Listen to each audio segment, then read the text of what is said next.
Si Pedang Tumpul. Karya, Asmaraman S. Ho Ping Hu. Jilid 10, tamat. Hiaat. Dia mengeluarkan pekik melengking panjang dan tubuhnya sudah menerjang dengan cepat, menyerang dengan samurainya yang menyambar ke arah leher Xin Wan. Sing! Sing! Sing! Pedang samurai itu menyambar-nyambar dan biarpun ujungnya sudah patah, namun senjata itu masih berbahaya sekali. Jangankan tubuh seorang manusia, biar sebatang pohon yang kokoh pun, sekali terkena sambaran samurai ini tentu akan tumbang. Namun, Xin Wan yang sudah waspada, menggunakan kecepatan gerakannya mengelak dan ketika dia berhasil berkelebat ke samping kiri Manioko, pedang tumpulnya menusuk dan karena pedang itu tumpul, maka dapat dia pergunakan untuk menotok punggung lawan. Duh! Manioko merasa betapa tubuhnya kejang-kejang.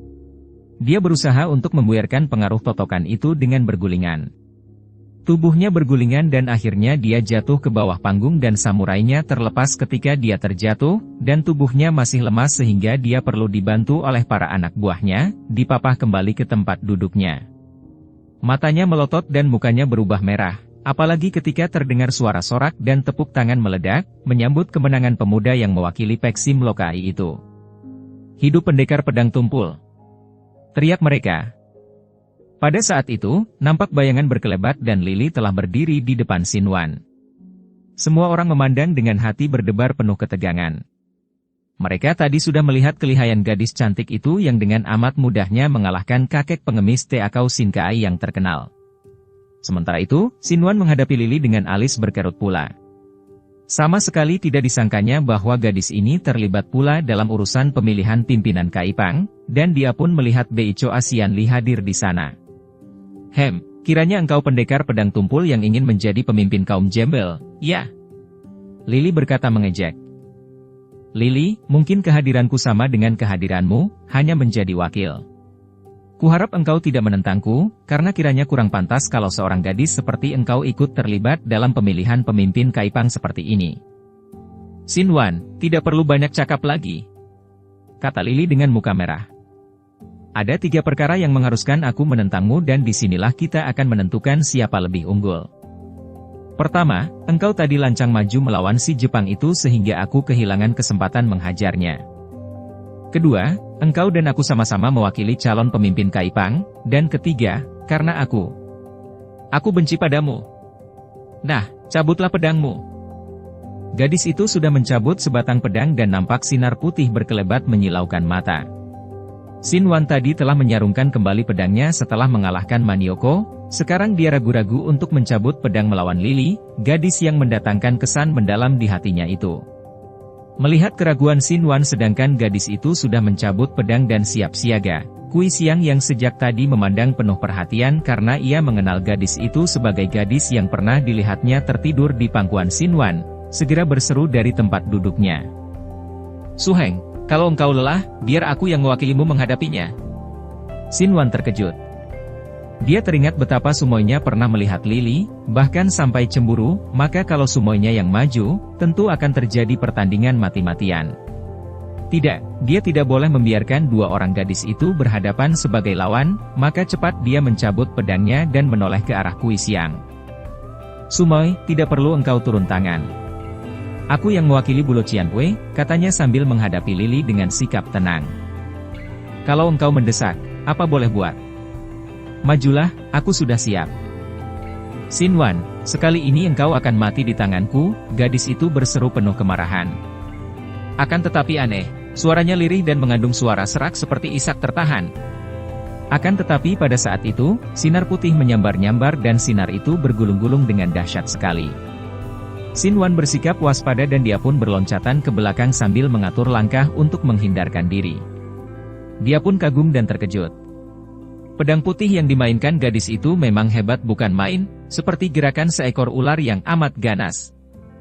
Itulah Pek Choa Kiam Sut, ilmu pedang ular putih, yang biarpun pada dasarnya sama dengan ilmu pedang Hek Choa Kiam Sut, ilmu pedang ular hitam, yang dikuasai Chu Suiin, akan tetapi ilmu pedang ciptaan Si Tian Choaong ini dapat berkembang sesuai dengan watak orang yang menguasainya. Dasarnya adalah gerakan ular kobra dan setelah dikuasai Lili, maka gerakan itu mengandung keganasan yang terbuka. Sebaliknya Suiin mempunyai gerakan yang penuh tipu muslihat. Bagaimanapun juga, karena diciptakan seorang ahli yang amat lihai, maka ilmu pedang itu dahsyat sekali dan mengejutkan hati Xinwan.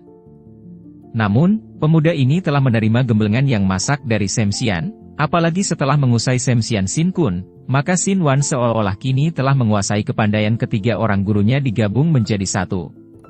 Ini semua masih disempurnakan oleh gemblengan kakek Buliki yang walaupun hanya mengajarnya selama beberapa hari saja, namun jurus-jurus simpanan yang ampuh telah diajarkan kepada Xinwan. Dengan bekal kepandaian yang hebat itu, ditambah sebatang pedang mustika seperti pedang tumpul, maka tentu saja tingkat kepandaian Xinwan sudah mencapai ketinggian yang tidak dapat ditandingi oleh Lili. Akan tetapi, hati Xinwan gelisah juga. Dia harus menangkan pertandingan ini demi kakek Buliki. Dia harus dapat menangkan Lili, akan tetapi dia tidak ingin menyinggung perasaan gadis itu, apalagi melukainya. Dia merasa kasihan kepada gadis ini, dan dia dapat merasakan bahwa pada dasarnya, Lili bukanlah seorang gadis yang berhati jahat. Dia gagah dan baik. Akan tetapi sikapnya ganas dan hal ini mudah dimengerti kalau gadis itu sejak kecil bergaul dengan seorang datuk sesat seperti Beicho Asianli. Dia harus memenangkan pertandingan ini tanpa melukai badan dan perasaan hati Lili, dan inilah yang sukar. Maka, dia lalu memutar pedangnya untuk membuat pertahanan sekuatnya sehingga sinar pedang putih bergulung-gulung itu tidak akan mampu mengenai dirinya sambil diam-diam dia memutar otak menanti kesempatan dan mencari cara yang sebaiknya agar dapat menang tanpa melukai. Semua orang menonton dengan hati kagum. Yang nampak hanya dua gulungan sinar, yaitu sinar putih yang gerakannya amat lincah, menyambar-nyambar, dan gulungan sinar kehijauan yang membentuk lingkaran. Indah sekali, akan tetapi juga menegangkan hati. Akan tetapi yang merasa gemas sehingga hampir menangis adalah Lili. Ia sudah memainkan Pek Choakiam dengan pengerahan tenaga sekuatnya, akan tetapi ia merasa seperti menghadapi benteng baja yang amat kuat, dan kemanapun sinar pedangnya menyambar, selalu bertemu dengan benteng itu dan pedangnya membalik setelah terdengar suara berdenting dan ia merasa betapa telapak tangannya panas dan lengan kanannya tergetar hebat. Tahulah ia bahwa pemuda itu hanya bertahan diri, tidak membalas serangannya, namun ia kehabisan akal karena pedangnya tidak mampu menembus gulungan sinar kehijauan yang membentuk benteng itu. Ia tidak akan merasa begitu gemas dan ingin menangis kalau saja Xinwan mau membalas serangannya. Memang ia sudah tahu bahwa pemuda ini amat lihai, dan ia tidak akan merasa penasaran kalau kalah, akan tetapi sikap Xinwan yang hanya bertahan dan membuat ia tidak berdaya itu sungguh dianggapnya terlalu merendahkannya. Telah hampir 50 jurus lewat dan belum juga ujung pedang Lili mampu menyentuh ujung baju Xinwan. Keparat, balaslah! Lili menghardik dengan suara berbisik, mendongkol bukan main. Tubuhnya sudah basah oleh keringat dan napasnya agak memburu karena ia terus-menerus melakukan penyerangan dengan nafsu menggelora, penuh kemarahan. Sejak tadi Xinwan sudah mempelajari gerakan yang seperti ular itu, dan dia tahu bahwa hanya dengan gerakan seperti seekor burung dari udara sajalah dia akan mampu mematahkan serangan gadis itu dan membalas dengan serangan yang akan mengalahkannya tanpa melukainya. Maka, ketika pedang bersinar putih itu menyambar lagi, tubuhnya melayang ke atas, lalu menukik ke bawah dan dia menyerang dengan dahsyat. Pedang tumpul di tangannya itu mengeluarkan suara mengaung nyaring. Lili terkejut sekali dan cepat ia memutar pedangnya ke atas, seperti seekor ular kobra yang mengangkat tubuh atas untuk melawan musuh dari atas. Trak! Pedang di tangan Lili bertemu dengan pedang tumpul dan ia tidak dapat menggerakkan pedangnya yang seolah menempel dan tersedot oleh pedang buruk itu, dan pada saat itu, tangan kiri Xinwan bergerak cepat ke arah kepalanya dan rambut gadis itu yang panjang dan hitam, terlepas dari sanggul dan ikatannya, terurai riap-riapan menutupi kedua pundak dan punggung. Lili menjerit dan melompat ke belakang, meraba kepalanya. Ternyata tusuk sanggul batu kemala berikut tali sutranya telah lenyap dan berada di tangan kiri Xinwan yang sudah meloncat turun dan berdiri tegak di depannya. Demikian cepat gerakan pemuda itu sehingga jarang ada yang dapat melihat bahwa pemuda itu telah mencabut tusuk sanggul dan pita. Mereka yang menonton pertandingan itu hanya melihat betapa rambut gadis itu tiba-tiba saja terurai lepas sehingga pertandingan terhenti. "Maafkan aku, Lili," kata Xinwan lirih. Wajah gadis itu tadi berubah pucat karena ia tahu apa yang terjadi, kini wajah itu menjadi merah sekali dan ia sudah memutar pedangnya hendak menyerang lagi. Akan tetapi pada saat itu berkelebat bayangan orang, seperti seekor burung saja bayangan itu melayang ke atas panggung. "Sumoy, mundurlah!" Dan tahu-tahu di situ telah berdiri Beco Asian Li Chu Suiin. Lili memandang sucinya, tahu bahwa sucinya memaklumi apa yang telah terjadi, maka dengan alis berkerut ia menatap wajah Xinwan, lalu terdengar suaranya lirih namun ketus. Kelak akan kutebus semua ini, dan ia pun meloncat turun dan kembali ke tempat duduknya dengan wajah muram. Xinwan, engkau turunlah. Kakek Buliki berjalan perlahan menuju ke panggung itu dan Xinwan mengangguk, lalu mengundurkan diri. Kini kakek Buliki berdiri berhadapan dengan Suiin. Akan tetapi pada saat itu, dua orang panglima tadi bangkit berdiri dan seorang di antara mereka berseru nyaring. Hentikan semua pertandingan. Tentu saja Suiin merasa penasaran dan ia memandang kepada mereka itu. Juga kakek Buliki memandang kepada mereka. Panglima yang bertubuh tinggi kurus lalu berkata dengan suara lantang. Baru saja kami menerima berita bahwa menurut keputusan yang merupakan perintah dari Raja Muda Yunglo di Peking, kedudukan pemimpin Kaipang diserahkan kembali kepada Peksim Lokai Buliki. Hal itu mengingat bahwa dia yang dahulu menjadi pemimpin, bahkan dia pula yang memimpin seluruh Kaipang membantu perjuangan mengusir penjajahan Mongol. Dan melihat hasil pertandingan adu kepandaian, ternyata wakil dari Bulo Qianpue yang menang. Oleh karena itu, kami sebagai wakil pemerintah memutuskan dan menganjurkan agar pertandingan dihentikan dan Lo Qianpue Buliki diangkat kembali menjadi pemimpin para Kaipang. Terdengar sorak-sorai menyambut ucapan ini. Panglima itu mengangkat kedua tangan ke atas dan semua orang berdiam diri. Agar pemilihan ini adil, maka kami minta pendapat 4 buah Kaipang yang terbesar, yang mewakili seluruh Kaipang di 4 penjuru. Angkin Kaipang Wakil Utara, bagaimana pendapat kalian? Tio Semki bangkit berdiri dan mengangkat tangan kanannya. Kami setuju sepenuhnya kalau Lo Qianpue Buliki menjadi pemimpin Kaipang. Lam Qiang Kaipang Wakil Selatan, bagaimana pendapat kalian? Kui Chin bangkit dan dengan wajah berseri berkata, kami setuju. Bagaimana dengan Heki Kaipang Wakil Barat? Zhou Qiat bangkit dia dengan suara lantang yang mengejutkan Suiin dan Lili. Ketua Heki Kaipang ini berkata, kami juga setujui. Ketua Heki Kaipang ini bangkit semangatnya dan tidak takut lagi terhadap Suiin setelah melihat munculnya Peksim Lokai dan Xinwan yang lihai itu. Dan bagaimana dengan Huai Kaipang Wakil Timur? Biarpun dengan terpaksa, Siok Chu juga berseru, kami setuju. Dia tadi telah melihat kekalahan Manioko, maka biarpun dia takut terhadap guru pemuda itu, akan tetapi di situ ada Peksim Lokai yang tentu akan melindungi Huai Kaipang kalau diganggu oleh Tung Hailiong dan anak buahnya. Bagus, kalau begitu, dengan suara bulat Lo Qianpue Peksim Lokai Buliki ditetapkan menjadi pemimpin besar para Kaipang kembali, kata panglima itu. Semua orang bersorak. Wajah Suiin menjadi merah karena marahnya. Akan tetapi, ia maklum bahwa kalau sekarang ia menyatakan tidak setuju, maka bukan saja ia akan dimusuhi oleh seluruh Kaipang, bahkan pemerintah juga akan menetapnya sebagai pengacau. Hal ini tentu saja tidak dikehendaki gurunya. Maka ia pun berkata kepada Buliki dengan suara lirih namun penuh tantangan, Peksim Lokai, lain kali aku akan membuat perhitungan denganmu. Setelah berkata demikian, ia pun melompat turun dan memberi isyarat kepada Lili untuk meninggalkan tempat itu. Para Kaipang menyambut pengangkatan kembali Buliki sebagai pemimpin mereka dengan gembira dan Huai Kaipang yang kini sepenuhnya mendukungnya, mengadakan pesta untuk merayakan peristiwa ini. Dan baru sekaranglah, semua ketua Kaipang berkumpul dan makan minum bersama dalam suasana yang akrab. 2 hari kemudian, kakek Buliki menemani Xinwan mengantar Kui Xiang ke Nanking, di mana gadis itu akan menemui keluarganya sebelum kembali ke Peking untuk memenuhi permintaan Raja Muda Yunglo, yaitu menjadi pengawal keluarga Raja Muda itu.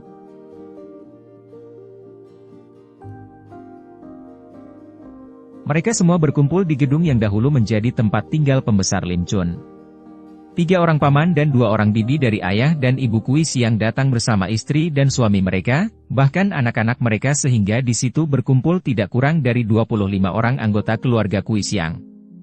Ketika gadis ini menghadap Chiang Chiang Kun dan memperkenalkan diri, Chiang Chiang Kun yang 11 tahun lalu diserahi oleh Dewa Arak untuk menjaga dan mengurus rumah dan harta peninggalan Lim Taijin, pembesar Lim, untuk Kui Xiang, menyambut gadis itu dengan gembira bukan main.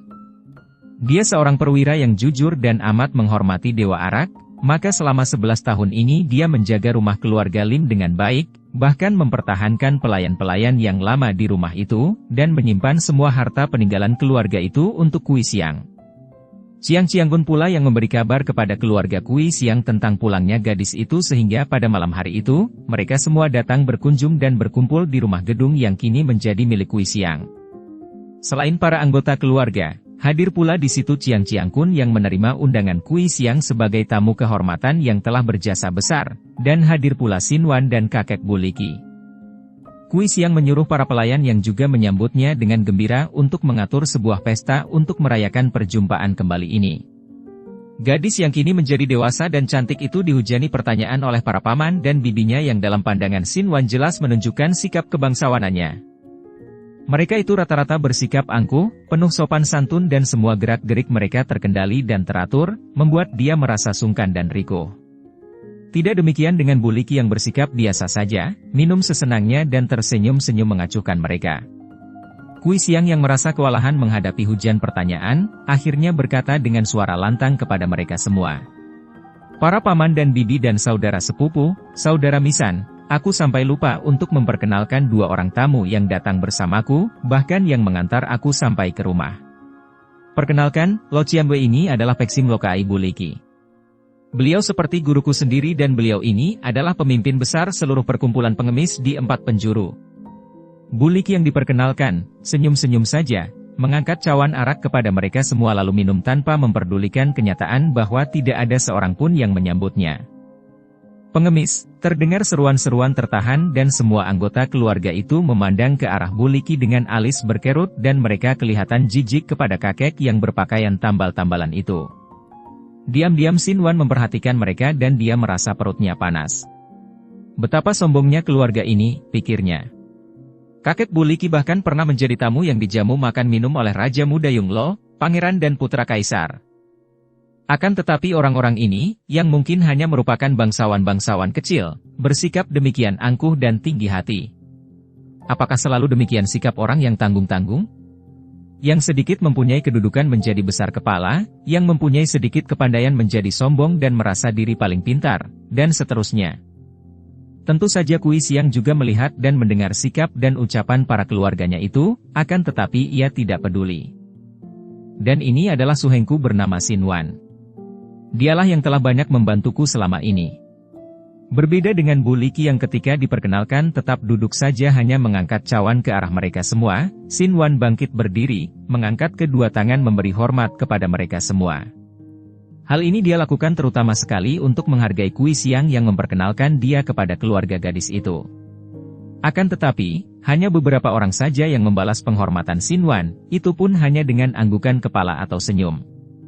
Bahkan Xin Wan melihat banyak pasang mata pria-pria muda yang menjadi saudara misan Kui Xiang memandang kepadanya dengan tak senang.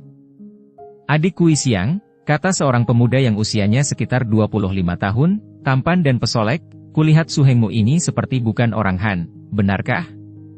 Kui Xiang tersenyum. Penglihatanmu tajam, Toako, kakak. Memang suheng seorang bersuku bangsa Uighur. Kembali banyak di antara mereka saling pandang dan terdengar seruan tertahan seperti tadi, dan terdengar pula kata penuh ragu, Uighur. Tiba-tiba kakek Buliki tertawa bergelak sehingga semua orang memandang kepadanya dengan alis berkerut. Hahaha, aku sudah makan dan minum kenyang, Kui Xiang. Karena kini semua keluargamu berkumpul, aku ingin bicara dengan mereka tentang urusanmu dengan Xin Wan. Tiba-tiba wajah Kui Xiang berubah kemerahan dan ia pun menundukkan mukanya, mengangguk dan suaranya terdengar lirih, silakan, Lo Qianwei. Ia melirik ke arah suhengnya dan melihat betapa Xin Wan juga menundukkan mukanya yang menjadi kemerahan, akan tetapi sepasang alis Xin Wan berkerut karena pemuda ini merasa khawatir sekali. Bagaimana kakek itu berani membicarakan urusan perjodohan kepada keluarga yang jelas sekali memperlihatkan sikap angkuh dan tidak suka kepada dia dan kakek itu? Kini Buliki bangkit berdiri dan setelah mengamati wajah mereka yang duduk di ruangan itu, lalu tersenyum dan suaranya terdengar lantang. Heh. Heh. Heh, tuan-tuan dan nyonya-nyonya yang merasa menjadi wakil orang tua Lim Kui Xiang yang sudah tiada, aku dalam hal ini menjadi wali dari Xin Wan muridku, untuk mengajukan pinangan, yaitu kami ingin menjodohkan Kui Xiang dengan Xin Wan. Kami mengharap persetujuan Anda sekalian sebagai pengganti keluarga Kui Xiang. Suasana menjadi gaduh sekali setelah kakek itu selesai bicara. Mata dibelalakan, seruan-seruan protes dan bahkan kemarahan terdengar. Gila betul. Berani melamar keponakan kita. Tak tahu diri. Kui Xiang dijodohkan dengan seorang Uighur. Tidak. Kakek itu terkekeh. Hehehe, begini kacau balau. Aku minta jawaban diwakili seorang saja, kalau mungkin paman tertua dari Kui Xiang, agar tidak simpang siur seperti dalam pasar.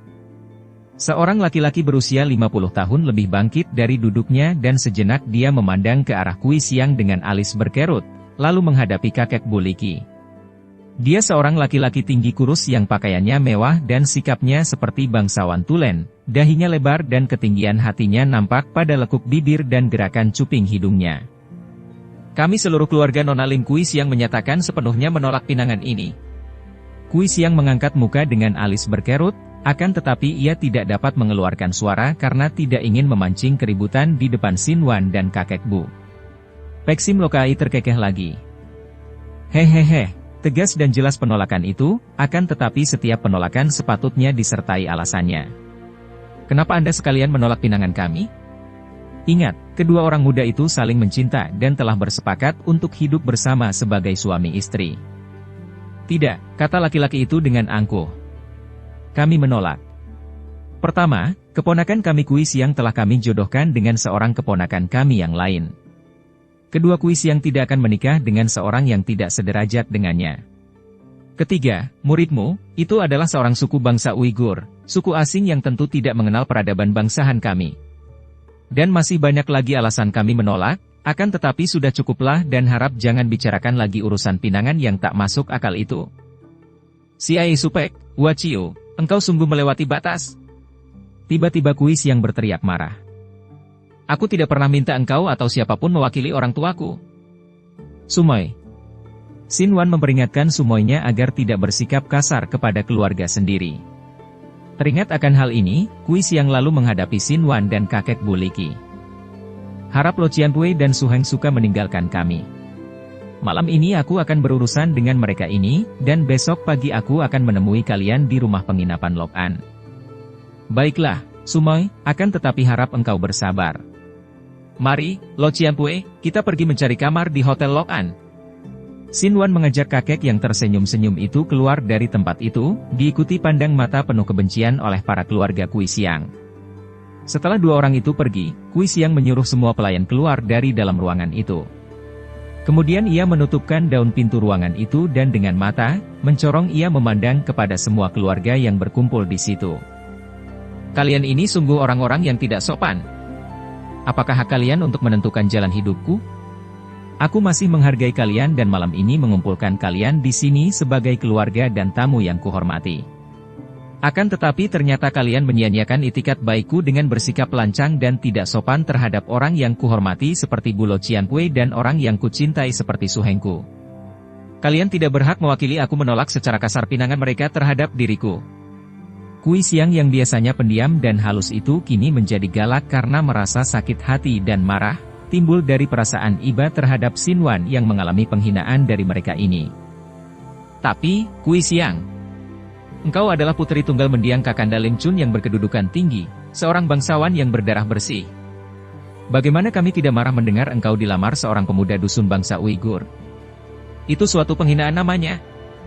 Suku Uighur tiada bedanya dengan suku-suku liar dan biadab lainnya seperti Mongol, Kazak dan lain-lain. Bukankah ayahmu juga dibunuh oleh si tangan api, orang Kazak?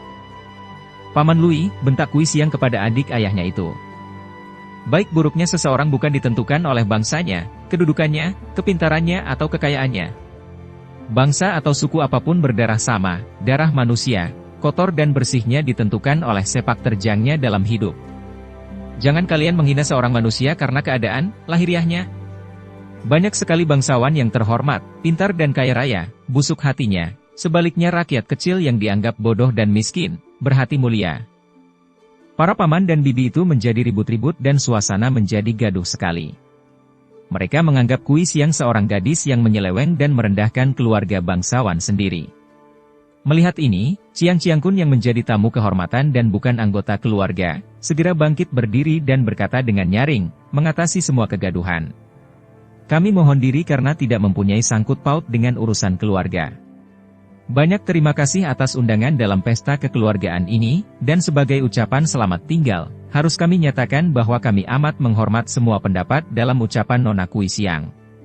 Mendiang ayahnya, sahabat baikku Lim Chun, tentu akan merasa bangga kalau mendengar ucapannya tadi. Selamat malam. Perwira tinggi itu lalu memberi hormat dan meninggalkan ruangan tamu itu. Keluarga itu masih terus ribut. Tak seorang pun di antara mereka yang dapat menyetujui pendapat Kui Siang dan mereka semua berkeras menolak kalau Kui Siang akan berjodoh dengan pemuda Uighur itu. Satu demi satu para paman dan bibi itu memberi nasihat panjang lebar kepada Kui Siang. Gadis ini merasa penasaran, sedih dan juga marah. Ia membiarkan mereka itu bicara sampai habis yang memakan waktu berjam-jam. Kemudian, setelah semua orang merasa lelah, Kui Siang berkata kepada mereka dengan suara yang tenang karena ia berusaha menguasai hatinya, namun suaranya tegas dan nyaring. Paman dan bibi, terima kasih atas semua nasihat dan anjuran kalian yang tentu dilakukan karena rasa sayang kalian kepadaku. Akan tetapi maaf, aku tidak mungkin dapat menyetujui. Bagiku, perjodohan haruslah didasari cinta dan Su Heng Xinwan mencintaku seperti juga aku mencintanya. Dan cinta tidak mengenal suku, tidak mengenal bangsa, tidak mengenal derajat dan pangkat, kaya atau miskin, pintar atau bodoh. Tentu para paman dan bibi yang sudah lebih tua dan berpengalaman, maklum akan hal itu. Budak Uighur itu mengaku cinta. Kui Siang, cintanya itu palsu. Dia tentu saja cinta padamu karena engkau cantik dan terutama karena engkau seorang gadis bangsawan yang kaya raya. Dia mengaku cinta untuk dapat menguasai hartamu. Perlahan-lahan Kui Siang bangkit berdiri, wajahnya berubah pucat dan matanya mencorong. Tak mungkin ia dapat menahan kesabarannya lagi. Orang-orang ini terlalu menghina Xinwan. Paman, hentikan ucapan kotor itu, bentaknya dan ia memandang kepada mereka semua, satu demi satu dengan sinar mata mencorong. Kalian mengukur watak orang lain dengan watak kalian sendiri. Apakah kalian tidak menyadari bahwa sejak dahulu aku telah tahu benar bahwa sesungguhnya kalianlah yang mengincar harta kekayaan warisan orang tuaku? Kalianlah yang menginginkan harta warisan ayahku, bukan Su Heng Xinwan. Kui Siang, pamannya membentak dan menudingkan telunjuknya ke arah muka gadis itu. Pendeknya, apapun yang terjadi, kami tidak sudi menyetujui perjodohanmu dengan budak Uighur itu. Kalau kami tidak sudi menjadi walimu, hendak kami lihat apakah engkau akan melakukan pernikahan secara liar, tanpa direstui keluarga. Engkau berarti akan mencemarkan nama baik mendiang orang tuamu. Tidak peduli. Aku tidak membutuhkan restu kalian. Kui Siang menjerit dan kini ia tidak dapat menahan berlinangnya air matanya. Pergi kalian dari sini. Pergi. Ia menuding ke arah pintu. Semua paman dan bibinya tertegun dan seorang paman menghampiri Kui Siang dengan marah. Kui Siang, berani engkau mengusir kami, paman-paman dan para bibimu sendiri beginikah yang kau dapatkan dalam mengejar ilmu selama ini? Kenapa tidak berani? Kalian bukan manusia. Pergi kataku. Tangan Kui Siang menyambar sumpitnya yang tadi terletak di atas meja dan sekali tangan itu bergerak, sepasang sumpit itu meluncur dan menancap pada dinding, amblas hampir seluruhnya. Semua orang terbelalak. Kalau sambitan itu mengenai tubuh mereka, tentu akan tembus. Bergegaslah mereka berlari keluar dari ruangan itu, meninggalkan Kui Siang yang duduk seorang diri bertopang dagu. Akhirnya ia hanya dapat menangis, kemudian ia pergi ke kamar sembahyang di mana terdapat meja abu ayah dan ibunya, dan ia pun berlutut di depan meja itu dan menangis, dalam hati ia melaporkan nasibnya kepada orang tuanya. Akhirnya gadis itu menggeletak tertidur di atas lantai depan meja sembahyang. Seorang pelayan wanita tua yang merasa kasihan kepada nonanya, tidak berani membangunkan, hanya mengambil selimut dan menyelimuti tubuh nonanya. Pada keesokan harinya, pagi-pagi sekali Kui Siang sudah keluar dari rumahnya, pergi ke rumah penginapan Lok An. Pagi itu masih gelap, cuaca remang-remang. Ketika ia tiba di jalan raya luar rumah penginapan itu, ia melihat Xinwan berhadapan dengan belasan orang dan agaknya mereka bercekcok. Hatinya tertarik dan cepat Kui Siang menyelinap dekat dan mengintai. Dilihatnya Xinwan berdiri tegak dan bersikap tenang, dihadapi 13 orang pria berusia antara 40 sampai 55 tahun lebih yang kelihatan menyeramkan. 13 orang itu dipimpin oleh seorang kakek tinggi kurus yang usianya tentu sudah mendekati 60 tahun. Di punggung pria ini nampak sepasang pedang dan yang lain pun semua membawa senjata di punggung atau pinggang. Kiranya kalian ini adalah kaki tangan pemuda Jepang Manioko itu, ya? Nah, katakan, apa maksud kalian pagi-pagi begini mencariku di sini, kata Sinwan dengan sikap tenang. Toako, kakak. Aku seperti pernah melihat bocah ini. Tiba-tiba seorang di antara 13 orang itu, yang berkepala botak dan bertubuh pendek, di kanan kiri mulutnya terdapat bekas luka seolah mulut itu pernah terobek, maju dan menuding ke arah Sinwan. Tidak salah lagi, ini tentu bocah itu, anak iblis tangan api Sejit Kong. Ah, benar dia. Kita mana bisa melupakan iblis kecil ini, teriak yang lain. Si tinggi kurus yang memimpin gerombolan itu memandang Sinwan dengan penuh perhatian. Benarkah engkau putra iblis tangan api Sejit Kong? Tanyanya. Kini Sinwan teringat. Dahulu pernah ada 13 orang menyerbu rumah ayah tirinya itu untuk merampas pusaka istana yang dicuri ayah tirinya. Dialah yang pertama kali menyambut kunjungan mereka ini, bahkan si pendek botak itu menyerangnya dengan sambitan pisau terbang. Kemudian si botak ini karena menghina ibunya, dihancurkan mulutnya oleh ayah tirinya. Ah, kiranya kalian butek cap sakui, 13 iblis tanpa tanding, itu? Tidak salah penglihatan kalian. Aku Sinwan adalah putra mendiang Sejit Kong. Habis, kalian mau apa? Di tempat sembunyinya, wajah Kuis yang mendadak menjadi pucat dan jantungnya berdebar keras. Sinwan, suhenya itu, putra Sejit Kong. Tidak mimpikah ia? Sinwan itu putra dari musuh besarnya, yang telah membunuh ayahnya dan menyebabkan kematian ibunya pula. Sejit Kong yang menghancurkan keluarganya, dan selama ini ia bergaul dengan putra musuh besarnya itu. Sinwan, suhenya yang dicintanya. Hampir ia tidak percaya.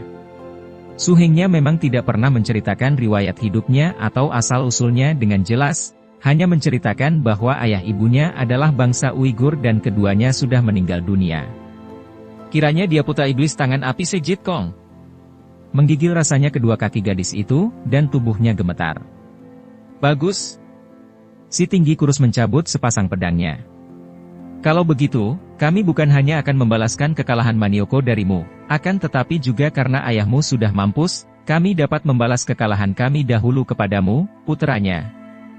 13 orang itu sudah mencabut senjata mereka masing-masing dan mengepung Sinwan. Pemuda ini maklum bahwa dia berhadapan dengan tokoh-tokoh sesat yang lihai dan amat kejam, yang mungkin sejak kalah dari Sejit Kong telah memperdalam ilmu mereka sehingga menjadi lihai sekali, maka dia pun segera menghunus senjatanya. Melihat sebatang pedang yang buruk dan tumpul, si botak pendek tertawa. Hahaha, lihat, bocah setan ini mempergunakan sebatang pedang buruk dan tumpul. Hahaha. Bodoh, bentak si tinggi kurus yang berjuluk Butek Kiamo, setan pedang tanpa tanding. Itulah pedang pusaka yang disebut pedang tumpul, sebuah mustika yang langka, satu di antara benda-benda pusaka istana. Wah! Kalau begitu kita harus merampasnya, kata si botak dan dia pun sudah menyerang dengan ganas, mempergunakan goloknya. Namun, dengan mudah Sinwan mengelak dan kini para pengeroyoknya menyerbu serentak sehingga Sinwan dihujani senjata yang rata-rata digerakkan dengan kuat dan ganas sekali. Namun Sinwan tidak menjadi gentar atau gugup, dengan tenangnya dia pun menggerakkan pedang tumpul dan nampak sinar kehijauan bergulung-gulung. Pemuda yang pantang membunuh ini mengerahkan sinkangnya dan memainkan ilmu Semsian Sinkun. Gulungan sinar hijau itu menyambar-nyambar dan terdengarlah suara berkerontangan disusul teriakan-teriakan kaget ketika 13 orang itu terpaksa melepaskan senjata masing-masing. Tidak kuat mereka menahan getaran tenaga dahsyat yang membuat tangan mereka terasa nyeri, dan banyak pula senjata mereka yang patah begitu bertemu dengan pedang di tangan Sinwan. Mereka terkejut sekali karena selama ini mereka sudah memperdalam ilmu kepandaian mereka. Siapa kira, pemuda itu bahkan kini tidak kalah lihainya dibandingkan iblis tangan api Sejit Kong sendiri. Lari, teriak si tinggi kurus memberi aba-aba dan 13 orang yang tidak terluka itu, segera melarikan diri cerai-berai karena takut kalau sampai dirobohkan. Sinwan tidak mengejar, bahkan cepat menyimpan kembali pedangnya. Untung pagi itu masih sunyi sehingga agaknya tidak ada orang yang melihat perkelahian singkat itu. Akan tetapi, langkah-langkah yang lembut membuat dia menengok. Sumoy! Sinwan berseru dan lari menghampiri. Akan tetapi ketika dia hendak memegang tangan gadis itu, Kui Siang menarik tangannya dan pandang mata gadis itu membuat Sinwan undur selangkah. Sumoy, kau kenapakah? Jadi engkau adalah putra iblis tangan api Sejit Kong? Mendengar pertanyaan itu, Sinwan terkejut dan mengertilah dia bahwa tadi Kui Xiang telah mendengar percakapan antara dia dan Cap Sakui. Sumoy, aku. Tiba-tiba terdengar suara orang di depan rumah penginapan itu. Orang muda, sebaiknya engkau berterus terang. Apakah engkau putra Sejit Kong? Sinwan menoleh dan terkejut melihat bahwa yang mengajukan pertanyaan itu bukan lain adalah Peksim Loka Ibu Liki. Dan suaranya itu sungguh berbeda dari biasanya yang lembut, kini suara itu tegas dan ketus. Lo Qianwei, Sumoy, agaknya perlu aku memberi penjelasan. Marilah kita bicara di dalam saja agar tidak terdengar orang lain, kata Sinwan dan sikapnya masih tetap tenang karena dia tidak merasa bersalah atau menyembunyikan sesuatu. Kakek itu mengangguk dan tanpa bicara mereka bertiga memasuki rumah penginapan dan menuju ke kamar Bu Liki. Setelah mereka masuk kamar, kakek itu menutupkan daun pintu dan mereka pun duduk menghadapi meja dan Sinwan menghadapi kedua orang itu, merasa seperti seorang tertuduh dihadapkan kepada dua orang hakim. Maaf bahwa selama ini aku tidak berterus terang karena aku ingin melupakan semua pengalaman hidup yang teramat pahit itu. Sinwan memulai. Katakan, benarkah engkau putra Sejit Kong? Bu Liki bertanya, sinar matanya tajam penuh selidik menatap wajah Sinwan. Bukan anak kandung, melainkan anak tiri. Harap Lo Qianwei dan Sumoy dengarkan baik-baik, aku akan menceritakan segalanya. Sejit Kong bukan ayah kandungku, bahkan dialah yang membunuh ayah kandungku yang bernama Abdullah. Kemudian ibuku menjadi istri Sejit Kong dan sejak terlahir sampai berusia 10 tahun, aku dirawatnya dan aku menganggap dia ayah kandungku sendiri. Ayahmu dibunuh dan ibumu malah menjadi istri Sejit Kong, tanya Bu Liki dengan muka membayangkan kejijikan. Wajah Sinwan berubah merah. Harap Lo Qianwei tidak salah sangka dan kasihanilah ibuku. Ibu pasti membunuh diri begitu ayah kandungku dibunuh Sejit Kong. Akan tetapi, ketika hal itu terjadi, aku berada dalam kandungan ibu. Demi untuk menyelamatkan diriku, anak tunggalnya, maka ibu terpaksa mengorbankan diri. Dengan batin menderita, ibu menjadi istri Sejit Kong dengan syarat bahwa Sejit Kong tidak akan menggangguku, bahkan menganggap aku anaknya sendiri. Dia sayang kepadaku dan ketika itu aku pun sayang kepadanya yang kuanggap ayah kandung sendiri.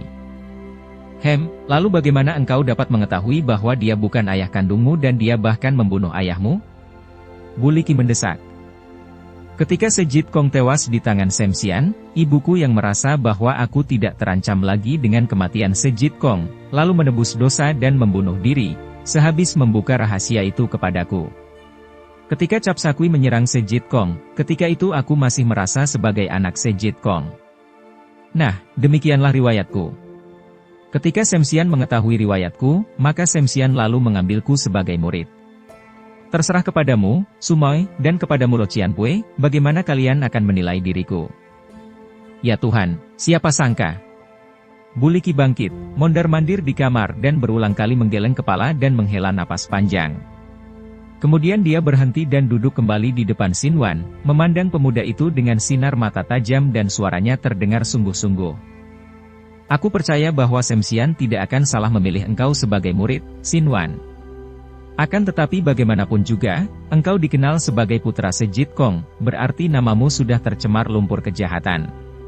Cap Sakui tentu tidak akan tinggal diam dan akan menyiarkan bahwa Sinwan adalah putra Sejit Kong. Engkau akan dimusuhi seluruh pendekar. Hanya ada satu jalan bagimu, yaitu sebagai pendekar pedang tumpul, engkau harus mencuci kecemaran namamu itu dengan perbuatan-perbuatan yang nyata. Engkau harus dapat membuktikan bahwa dirimu tidak jahat seperti Sejit Kong walaupun engkau anaknya atau anak angkatnya. Adapun aku. Engkau tahu bahwa aku dipercaya menjadi pimpinan para Kaipang, kalau diketahui bahwa aku bergaul dengan putra Sejit Kong, sebelum engkau mencuci nama, aku akan kehilangan muka. Terpaksa kita akan berpisah di sini, sekarang juga. Nah, kalian jaga diri kalian baik-baik, aku akan pergi.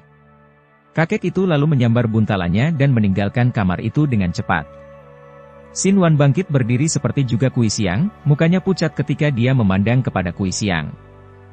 Sumoy, bagaimana dengan engkau? Tanyanya, penuh harap. Kui Xiang mengusap kedua matanya untuk menghapus beberapa butir air mata yang tadi jatuh di atas pipinya. Engkau tahu bahwa keluargaku hancur oleh kejahatan Sejit Kong. Dan ternyata engkau putranya, walaupun putra tiri. Aku Aku.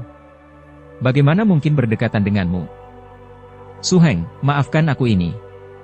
Aku akan ke Peking dan aku. Gadis itu terisak dan cepat berlari keluar. Xin Wan berdiri seperti patung. Mukanya pucat sekali. Jantungnya seperti diremas-remas rasanya. Kedua tangannya menekan meja dan dia memejamkan matanya. Engkau benar, Sumoy, engkau benar. Aku hanyalah seorang suku biadab Uighur, keturunan orang jahat. Aku hanya seorang dusun yang pandir dan miskin, berlepotan nama busuk iblis tangan api Sejit Kong. Memang sebaiknya engkau menjauhkan diri dariku, Sumoy, agar jangan ikut tercemar. Dia menjatuhkan diri duduk di atas kursi dan merebahkan kepala di meja, sampai lama dia berdiam dalam keadaan seperti itu. Sesosok bayangan berkelebat masuk kamar itu, ringan sekali gerakannya. Namun tidak cukup ringan bagi Xin Wan untuk tidak mengetahuinya. Dia menoleh dan ternyata seorang gadis cantik telah berdiri di kamar itu. Timbul harapannya ketika dia mengira bahwa gadis itu Sumoynya. Akan tetapi ketika dia memandang lebih jelas, ternyata gadis itu adalah Lily. Lily, kau. Lily tersenyum, lalu duduk di atas kursi yang tadi diduduki Kui Xiang. Memang ada persamaan antara kedua orang gadis itu. Sama cantiknya. Xin Wan, kenapa engkau harus berduka? Seorang gagah tidak akan mudah membiarkan diri terbenam dalam duka. Kalau mereka pergi meninggalkanmu, biarkanlah.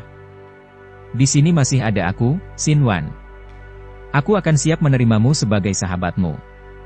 Marilah kita berdua bertualang di dunia yang luas ini. Dengan kepandaian kita berdua, kita akan dapat berbuat banyak. Xin Wan bangkit, kemarahannya timbul. Dia akan diajak oleh gadis ini ke dalam dunia sesat. Dia akan diajak mengikuti jejak ayah tirinya. Sebelum mati, ibunya berpesan agar dia tidak mengikuti jejak Sejit Kong. Tidak, bentaknya kepada Lily dan dia menuding ke arah pintu. Pergilah kau, jangan bujuk aku. Pergi. Lily bangkit berdiri, tersenyum manis. Engkau sedang dalam keadaan kacau dan berduka. Baiklah, aku pergi, akan tetapi aku selalu menantimu di puncak Bukit Ular, di pegunungan Himalaya. Datanglah ke sana kalau engkau teringat kepadaku dan suka menerimaku sebagai sahabat. Selamat tinggal. Jangan terlalu bersedih, Xin Wan. Orang berduka cepat menjadi tua. Gadis itu terkekeh lalu pergi dari situ. Xin Wan kembali menjatuhkan diri duduk di atas kursi. Habislah sudah. Kakek Buliki yang dihormatinya sebagai gurunya, Sumoynya yang dicintanya dan dianggap sebagai calon istri, kini memisahkan diri, meninggalkannya dan menjauhinya. Dia tidak punya siapa-siapa lagi di dunia ini. Lily. Tidak, dia tidak mau terseret ke dalam dunia sesat. Tiba-tiba dia meloncat berdiri. Suhu Ciuxian, dia berseru. Kenapa dia sampai melupakan gurunya itu? Di dunia ini masih ada gurunya, si Dewa Arak. Dia akan pergi ke Pekinkok, lembah Gunung Holansan itu. Dia pun teringat akan pesan Raja Muda Yunglo di Peking. Akan diterimakah kedudukan Panglima yang ditawarkan Raja Muda itu? Kenapa tidak? Dengan kedudukannya itu, dia akan dapat berbuat banyak untuk bangsa dan negara sehingga dia akan dapat mencuci noda yang dicemarkan oleh nama busuk Sejit Kong. Akan tetapi, di sana ada Kui Xiang. Sungguh tidak enak kalau harus bekerja dekat Sumoynya, juga kekasihnya yang telah menjauhkan diri darinya itu. Dia akan menghadap dulu gurunya, si Dewa Arak yang periang, dan mohon nasihatnya. Yang pasti, dia akan menunjukkan kepada dunia, bahwa hidupnya tidak sia-sia. Tuhan telah menciptakan dia, menurunkan dia ke dunia bukan hanya untuk menjadi permainan nasib, bukan untuk membenamkan diri dalam duka. Dia harus menjadi seorang manusia yang berguna agar tidak sia-sia Tuhan menciptakannya. Dia harus mengabdi kepada Tuhan kalau ingin membuktikan penyerahannya yang tulus ikhlas dan tawakal. Dan mengabdi kepada Tuhan hanya dapat dibuktikan dengan pengabdian kepada manusia, kepada dunia, dengan membela kebenaran dan keadilan. Dia akan membuktikan kepada dunia bahwa dia adalah putra ibunya yang dia tahu berhati mulia, bahwa dia tidaklah sama dengan Sejit Kong yang menjadi hamba nafsu-nafsunya dan menjadi tokoh sesat, bahkan datuk sesat. Suhu Ciuxian, tunggulah Tacu, murid, yang akan menghadapmu. Xin Wan berteriak lalu dia meninggalkan kamar itu. Malam telah berganti pagi. Kegelapan mulai ditembusi cahaya terang. Sinar matahari menjanjikan hari yang cerah bagi mereka yang pagi-pagi telah terbangun dari tidurnya. Tamat. Dukung kami dengan subscribe, follow, like, komen dan share. Terima kasih.